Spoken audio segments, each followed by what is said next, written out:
Thumbelina.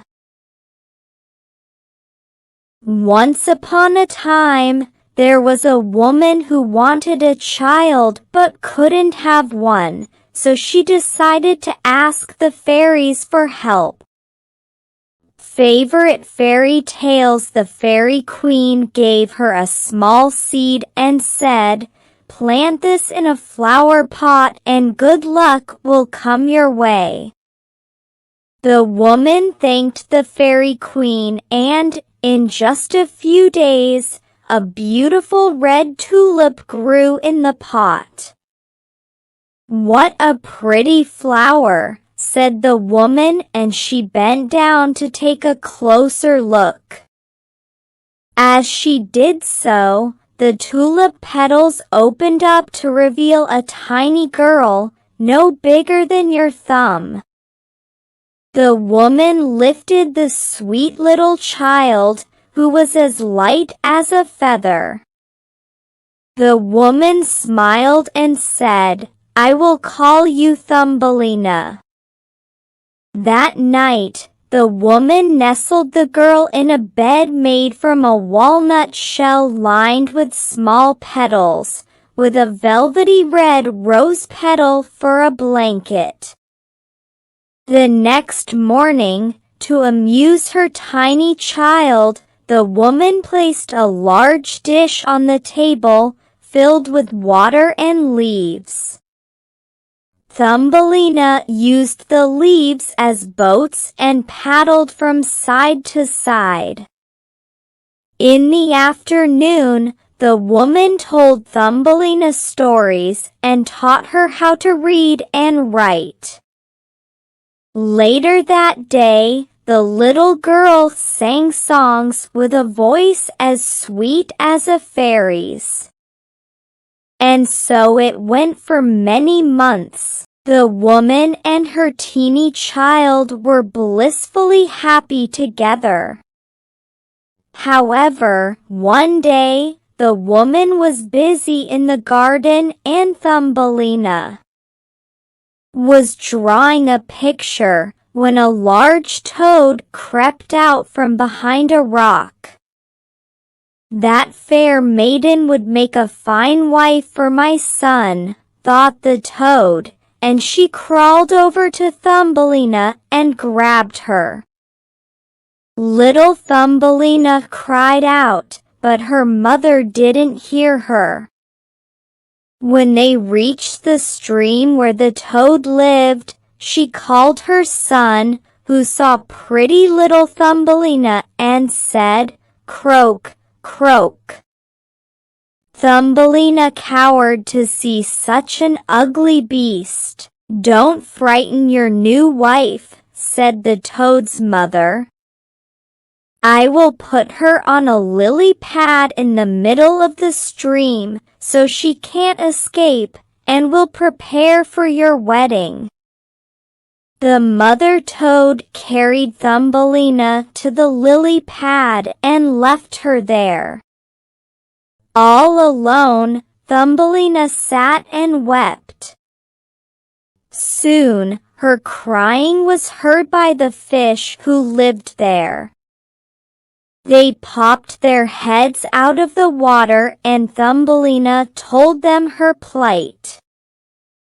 "A dainty girl like you can't marry a big toad," they said, and, together, the fish nibbled at the lily pad stem until it broke free and floated down the stream, far away from the toads.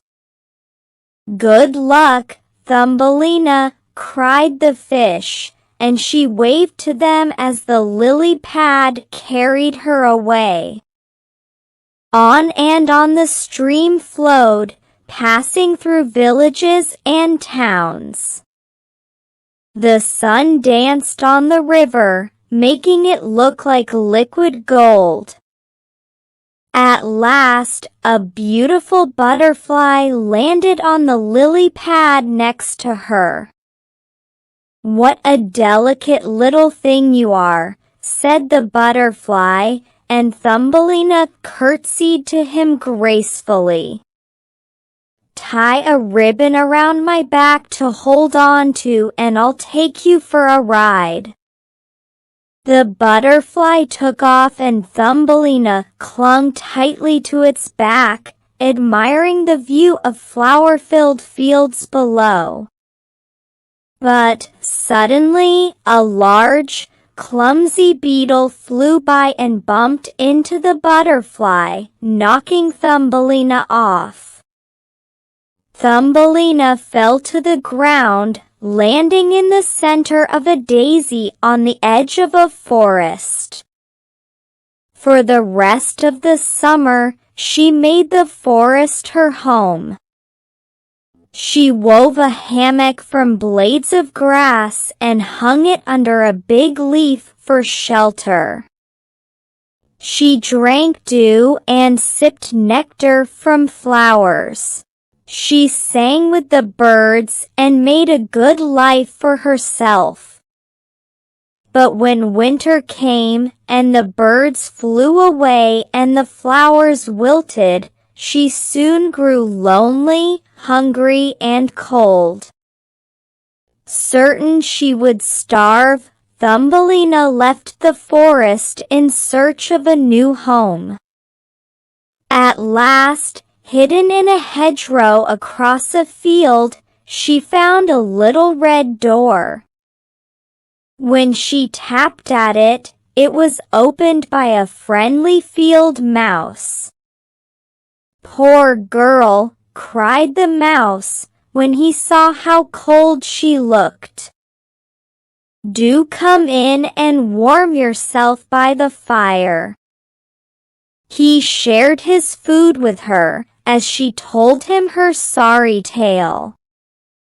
"You are welcome to stay with me," he said. "All I ask is that you keep my home tidy and tell me some stories." Thumbelina was most grateful for the mouse's kindness, and she kept his house sparkling clean. Soon, they had a visit from a mole in a smart velvet coat. As he entered, the mouse whispered to Thumbelina. So Thumbelina told the mole about the singing birds and the golden sun on the river. She told him of dainty butterflies and beautiful flowers, but the mole wasn't interested. He thought his underground world was far more entertaining. However, he fell in love with Thumbelina's sweet voice and started to visit more often. One day, he invited the field mouse and Thumbelina to walk with him in a new tunnel he had built. As they walked along the gloomy passage, they found a dead swallow. It had fallen through a hole in the tunnel and looked like it had died of cold. The mole pushed it to one side and said, "How miserable to be a bird. All they do is tweet all day until winter kills them." But Thumbelina's heart ached to see the little bird lying there. The mole and field mouse walked on, and she stayed with the swallow. "Perhaps it was you who sang with me in the forest," she said. She gathered some hay and draped it over the swallow like a blanket, and, as she did so, she heard the very faint beating of its heart. "You're alive," smiled Thumbelina. She stayed with the bird all night and, by morning, it had opened its eyes. "Thank you so much, little maiden, you have saved my life. I will soon be able to fly again," said the swallow. Over the next few weeks, Thumbelina secretly nursed the swallow back to health. When it was strong enough to fly again, it said, "Will you come with me? I think you will like my home." "I can't," said Thumbelina sadly, as she didn't want to hurt the feelings of the field mouse, who had been so kind to her. Instead, she watched the swallow fly through the tunnel and out into the spring sunshine. Later that day, the mouse scurried home, chattering with excitement. "I have wonderful news, Thumbelina. The mole wants to marry you. He is a fine gentleman with cellars full of food. You are very lucky indeed." But Thumbelina didn't feel lucky. She didn't want to marry the mole. However, the field mouse didn't hear her pleas. He was too busy making her wedding gown, while she stared out of the window, wishing she had flown off with the swallow when she had the chance.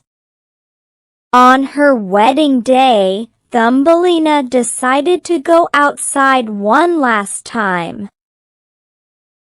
As she stood in the field, she shouted, "Goodbye, blue sky. Farewell, flowers.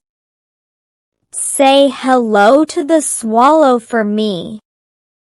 Suddenly, she heard a familiar tweet, tweet, and there was her swallow friend. He swooped down beside her and she told him of her awful fate. "Come with me, Thumbelina. We can fly far from here to a place where the sun always shines. You saved my life and now I can save yours." Thumbelina didn't waste a moment. She climbed onto the swallow's back and off they soared, over forest and sea and mountain and valley. Tiny Thumbelina couldn't believe the wonderful sights she could see. At last, they reached a crystal blue lake, surrounded by lush green trees. There was a marble palace next to it, and the swallow's nest was in the eaves of the palace roof.